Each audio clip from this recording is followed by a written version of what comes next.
I would say that he pushed hard for an approach that was, he would say, less siloed in terms of the staff.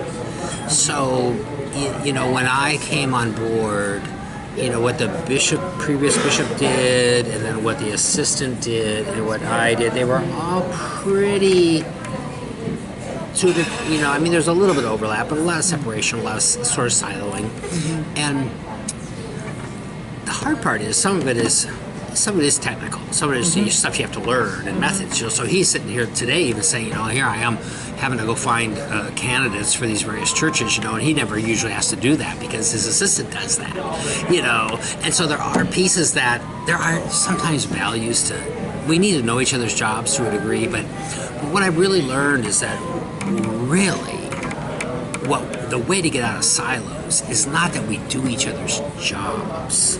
It's much more that we approach it from a similar conceptual framework. That's, for me, that was kind of the aha of getting out of silos. So it's not that they need to all become experts at what I do or become proficient at what I do, but they need to know, and I need to know, that as I'm going about my work, now that we've really bought into doing it through this adaptive learning model, that we're all using the adaptive learning model. That's what gets us out of our silos, where we can then actually help each other in.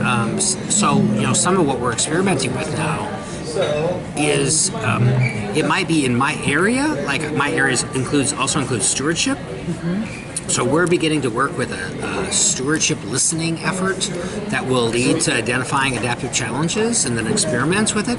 But even though that's in my area, the whole staff's going to be involved. And so... And it's not just this missional transformation thing that David does. Right. It's using those practices... Everywhere.